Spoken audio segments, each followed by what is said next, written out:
Good morning all my bold students. कैसे हैं आप सभी लोग? I hope that you will be quite well. आशा करता हूं कि सभी लोग बेहतर होंगे और साथ में आपके पेरेंट्स भी बेहतर होंगे। आप जितना अपना ख्याल रख रहे होंगे उससे कहीं अधिक अपने पेरेंट्स का भी ख्याल रख रहे होंगे, क्योंकि ये आपका दायित्व है, ये आपकी जिम्मेदारी है, ये आपका नैतिक कर्तव्य है। Thank you so much all of you. Once again एक बार फिर से आपका ओके इंग्लिश क्लासेस में हार्दिक स्वागत और अभिनंदन है। आज सबसे पहले थोड़ी समय की चर्चा करते हैं, क्योंकि ये जानना बहुत जरूरी है क्या कि what is importance of time. समय की महत्व को जानना जरूरी है।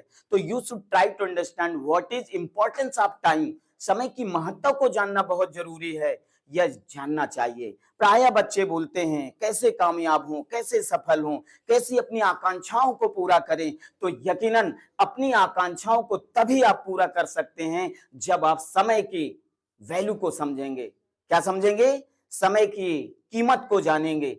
बिकॉज क्योंकि कहा जाता है या ऐसा है कि जिस इंसान ने समय का सदुपयोग किया तो उसे शिखर तक पहुंचा देता है। कौन? टाइम।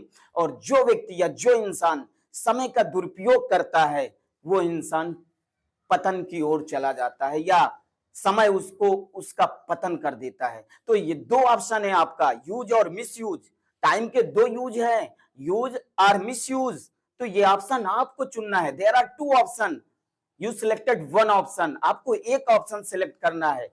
समय बर्बाद करना है या समय का सदुपयोग करना है। यकीनन ओके इंग्लिश क्लासेज ये आपको गारंटी देता है कि यदि आप समय का सदुपयोग करेंगे तो आप शिखर पर बिल्कुल पहुंचेंगे, निश्चित पहुंचेंगे और अपनी आकांक्षाओं को जरूर पूरा करेंगे।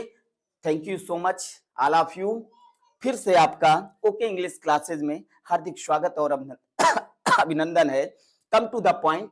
पॉइंट पे आते हैं बेटा। जो अपना लक्ष्य है, लक्ष्य यही है कि बेहतर तरीके से पढ़ना है और पढ़ाना है। ठीक है?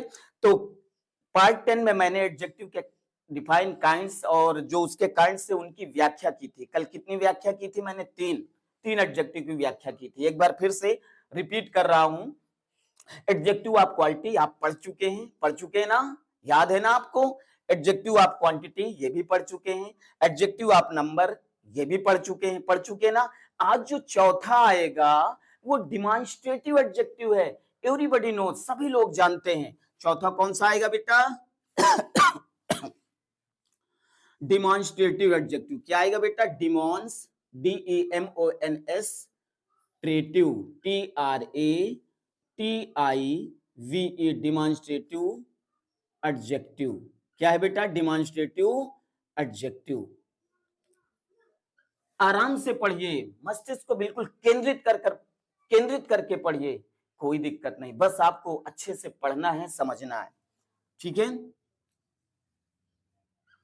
बेटा? यहां कोई गोवर्धन पर्वत नहीं उठाना है, बस बेहतर तरीके से बैठकर समझना है। ठीक है बेटा? आगे चले। डिमॉन्स्ट्रेटिव एडजेक्टिव को हिंदी में क्या कहते हैं बताया जा चुका है। संकेतवाचक विशेषण। क्या कहा जाता है? संकेतवाचक विशेषण। तो बेटा जैसा इसका नाम है वैसा ही इसका काम भी है। क्या? समझिएगा। Try to understand everyone. सभी लोग समझने की कोशिश करें। संकेतवाचक विशेषण वह विशेषण है जो किसी नाउन की ओर संकेत करते हैं या इशारा करते हैं। नहीं समझ में आया? नहीं समझ में आया अंजना? देखिए, ट्राई टू अंडरस्टैंड, फिर से समझिएगा। डिमॉन्स्ट्रेटिव एडजेक्टिव वह एडजेक्टिव है या वह विशेषण है जो किसी नाउन की ओर इशारा करता है। क्या करता है? इशारा करता है, संकेत करता है। उसे डिमॉन्स्ट्रेटिव एडजेक्टिव कहते हैं। क्लियर हुआ? क्लियर हुआ? दैट इज वेरी इजी, बहुत आसान है। चलिए, जैसे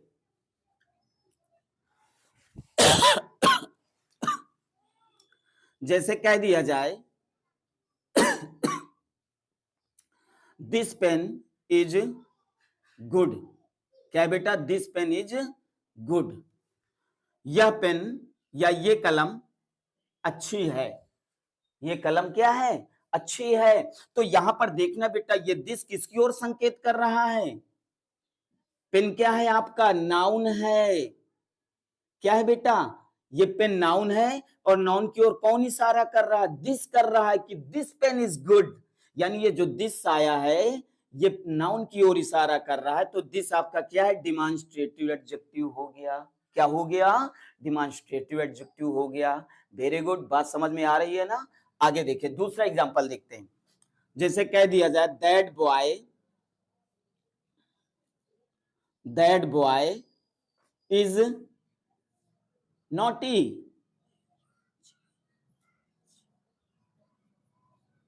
दैट बॉय, वह लड़का, देखो ये दैट जो है नाउन की ओर इशारा कर रहा कि वह लड़का शरारती है, नटखट है।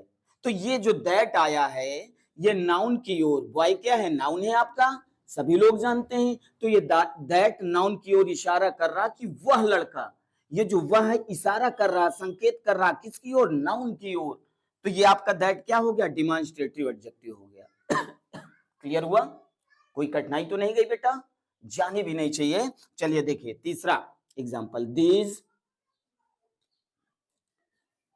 पेन्स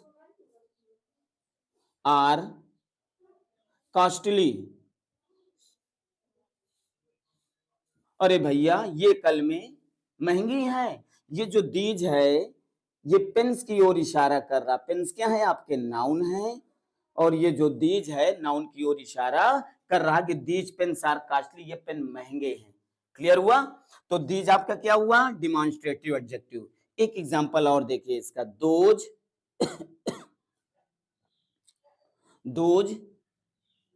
ट्रीज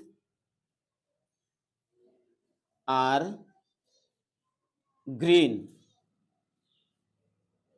देखिए दोज ट्रीज, वे वृक्ष हरे हैं। ये जो दोज आया है ये ट्रीज, ट्रीज क्या है आपका, नाउन है, नाउन की ओर इशारा कर रहा है कि दोज ट्रीज, वे वृक्ष हरे हैं। बात समझ में आई। तो देखिए दिस, दैट, दीज, दोज, ये सब क्या है, नाउन की ओर इशारा कर रहे हैं। तो ये बेटा सब क्या है, डिमॉन्स्ट्रेटिव एडजेक्टिव है। मैंने बताया था ना, बहुत आसान है, बस आपको ध्यान से समझना है। क्लियर हो गया, क्लियर हो गया ये। अब नेक्स्ट पांचवा कौन सा आता है, पांचवा कौन सा आता है, इंट्रागेटिव एडजेक्टिव। क्या आता है, interrogative adjective. Please right everyone, सभी लोग लिखेंगे।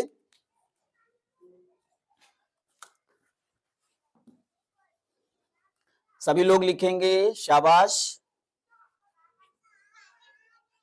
क्यों लिखेंगे, क्योंकि आप बोल्ड स्टूडेंट हैं। कैसे स्टूडेंट हैं, बोल्ड स्टूडेंट्स हैं। कैसे स्टूडेंट हैं, आज्ञाकारी स्टूडेंट हैं। You should be always obedient, सदैव आपको आज्ञाकारी बनना चाहिए। जो अच्छे स्टूडेंट होते हैं वो सदैव आज्ञाकारी होते हैं। कैसे होते हैं, आज्ञाकारी होते हैं। और मुझे पूर्ण विश्वास है कि सारे बच्चे आज्ञाकारी ही हैं। सही कह रहा हूं, आई एम सेइंग राइट, मैं सही कह रहा हूं, यस बिल्कुल सही कह रहा हूं। चलिए नेक्स्ट हेडिंग कौन सी है बेटा, पांचवी, फिफ्थ नंबर कौन सा होगा, इंट्रागेटिव एडजेक्टिव। क्या होगा बेटा, इंट्रागेटिव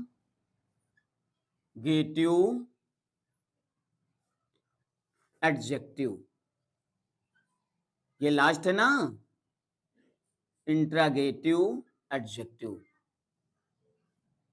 अरे लल्ला, इसको हिंदी में क्या कहते हैं, क्या कहते हैं, अरे बेटा इसको हिंदी में प्रश्नवाचक विशेषण कहते हैं। चौंक गए ना आप, कितना आसान है, प्रश्नवाचक विशेषण। अब बात आती प्रश्नवाचक विशेषण किसे कहते हैं, तो बहुत आसान है, जैसा नाम वैसा काम। क्या है कि इंट्रागेटिव एडजेक्टिव वह एडजेक्टिव है या वह विशेषण है जो प्रश्न पूछने का कार्य करते हैं। किसका कार्य करते हैं, प्रश्न पूछने का कार्य करते हैं। फिर से बताऊं, एक बार फिर से रिपीट करूं, इंट्रागेटिव एडजेक्टिव वह विशेषण है जो प्रश्न पूछने का कार्य करते हैं। क्या पूछने का, प्रश्न पूछने का कार्य करते हैं। समझ में आ गया, वेरी गुड। जैसे देखिए, जैसे जैसे कह दिया जाए व्हाट टाइम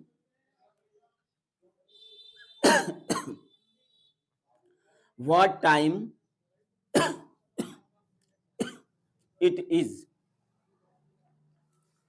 समय क्या हुआ है या कितना समय हुआ है, कौन प्रश्न कर रहा है, व्हाट कर रहा है। तो व्हाट आपका इंट्रागेटिव एडजेक्टिव हुआ या नहीं हुआ, क्यों, क्योंकि प्रश्न पूछने करने वाला कौन है, व्हाट है, क्या है, व्हाट है। नेक्स्ट एग्जांपल देखिए, हुज साइकिल, समझिएगा बेटा, हुज साइकिल इज दिस, क्या है इसका, ये किसकी साइकिल है, यह किसकी साइकिल है। तो प्रश्न कौन कर रहा है, हुज कर रहा है। तो बताइए हुज आपका इंट्रागेटिव एडजेक्टिव हुआ या नहीं हुआ, हुआ ना। नेक्स्ट देखिए, जैसे एक एग्जांपल और बोल दिया जाए, विच पेन, विच पेन विल, क्या बताया गया, विच pen will you take,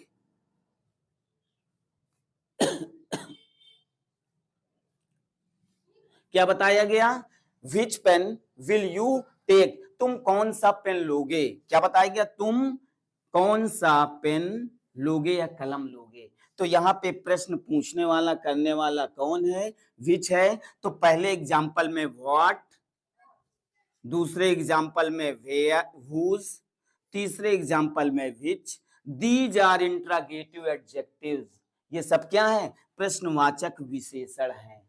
that is clear, clear हो गया। इसे सारे लोग राइट डाउन करेंगे, आई मीन नोट डाउन करेंगे, सारे लोग लिखेंगे बेहतर तरीके से। इस में सबसे महत्वपूर्ण बात आपको समझना है, अब एडजेक्टिव का सबसे महत्वपूर्ण भाग देखिएगा। नेक्स्ट क्या है बेटा, ये समझ में बात आ गई, that is very nice, you are good students. Study continue, study continue रखिए आप, ठीक है, कोई आलस्य नहीं। मुझे पूर्ण विश्वास है कि ओके इंग्लिश क्लासेस के बच्चे आलसी नहीं हैं, आलसी नहीं है, बल्कि डिलीजेंट हैं, लेबोरियस हैं।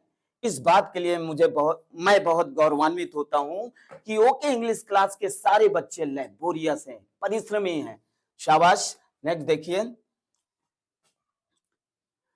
बहुत ही इंपॉर्टेंट बात आपको बताने जा रहा हूं, एग्जाम व्यू से और कंपटीशन व्यू से। डिस्क्रिप्टिव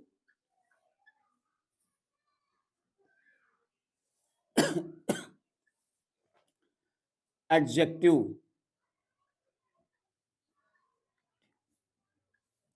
का प्रयोग या यूज ऑफ डिस्क्रिप्टिव एडजेक्टिव, ये बहुत ही महत्वपूर्ण है।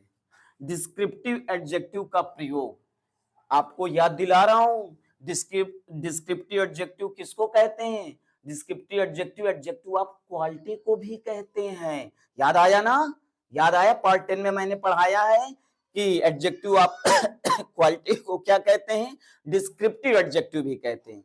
तो अब आपको देखना डिस्क्रिप्टिव एडजेक्टिव का प्रयोग। तो बेटा याद रखना, ऑलवेज रिमेंबर दिस फैक्ट, याद रखना, आई मीन सदैव याद रखना कि डिस्क्रिप्टिव एडजेक्टिव का प्रयोग दो प्रकार से होता है। कितने प्रकार से होता है बेटा, दो प्रकार से होता है। शाबाश, शाबाश मेरे शेरों, शाबाश। कितने प्रकार से होता है, डिस्क्रिप्टिव एडजेक्टिव का प्रयोग दो प्रकार से होता है। नंबर एक समझिएगा, attributively use, ATTRIBU, attributively, TIVELY, attributively use आप बोल सकते हो। और दूसरा प्रेडिकेटिवली यूज, कौन सा बेटा, PREDI, predicatively, CATIVELY, predicatively use. थोड़ा मजा आया ना, थोड़ा बिल्कुल नया लग रहा होगा आपको, है ना। डिस्क्रिप्टिव एडजेक्टिव का प्रयोग दो प्रकार से होता है, पहला एट्रीब्यूटिवली यूज, एट्रीब्यूटिवली यूज, और दूसरा प्रेडिकेटिवली यूज। अरे घबराइएगा नहीं, अभी मैं आपको बताता हूं, इतना आसानी कभी आप इमेजिन भी न किए होंगे। बात समझ में आई बेटा, ये बहुत आसान है, ये बहुत आसान है, आपको नया लग रहा होगा, क्यों, क्योंकि बहुत ही पर्टिकुलर है। अभी बताऊंगा, बिल्कुल उड़ा देंगे आप, बिल्कुल उड़ा देंगे बहुत आसानी से। देखिए डिस्क्रिप्टिव एडजेक्टिव का प्रयोग दो प्रकार से होता है। पहले मैंने क्या बताया, एट्रीब्यूटिवली यूज, दूसरा मैंने क्या बताया, प्रेडिकेटिवली यूज। अब आपको समझना है एट्रीब्यूटिवली यूज किसे कहते हैं, यानी जब नाउन से पहले किसी एडजेक्टिव का प्रयोग किया जाए तो वो एट्रीब्यूटिवली यूज होता है। जैसे देखिए क्या बताया गया, जब नाउन से पहले, अच्छा एग्जांपल देता हूं बिल्कुल समझ में आ जाएगा। जैसे कह दिया जाए अ ब्लाइंड, शाबाश बेटा, a blind man came here, इसी से इसको समझ लो एट्रीब्यूटिवली यूज। अब ब्लाइंड मैन, एक अंधा आदमी यहां आया था। ये देखो मैन क्या है, नाउन है, मैन आपका क्या है, नाउन है। और देखो ये क्या है, ब्लाइंड, अरे ये नाउन की विशेषता है, तो यही तो एडजेक्टिव है। तो जब नाउन से पहले किसी एडजेक्टिव का प्रयोग किया जाए, किसका, एडजेक्टिव का प्रयोग किया जाए, तो वो एट्रीब्यूटिवली यूज होता है। यानी जब नाउन से पहले किसी एडजेक्टिव का प्रयोग हो तो वो एट्रीब्यूटिवली यूज कहलाता है। दैट इज क्लियर, कोई डाउट तो नहीं है, शाबाश। अब प्रेडिकेटिवली यूज देख लीजिएगा, किसे कहते हैं, एग्जांपल से जान लीजिएगा। जैसे कह दिया जाए द क्रो इज ब्लैक। अब यहां पर देखिए ये क्रो क्या है, नाउन है, ये आपका क्या है, नाउन है, और इसमें एडजेक्टिव क्या है, ब्लैक, ये आपका क्या है, एडजेक्टिव है। तो यहां पर देखिए प्रेडिकेटिवली यूज कैसे होता है, जब नाउन के बाद किसी एडजेक्टिव का प्रयोग हो तो वहां पर प्रेडिकेटिवली यूज होता है। बात समझ में आ गई, जब नाउन के बाद किसी एडजेक्टिव का प्रयोग हो तो वहां पे प्रेडिकेटिवली यूज होता है। दैट इज क्लियर, क्लियर हो गया, कोई doubt, no doubt. Thank you so much, thank you very very so much, I mean thank you so much all of you. और सभी लोग बेहतर तरीके से इसको राइट करेंगे और बेहतर तरीके से स्टडी करेंगे और स्टडी कंटिन्यू रखेंगे। Thank you so much all of you, be of good cheer and always go ahead. Thank you so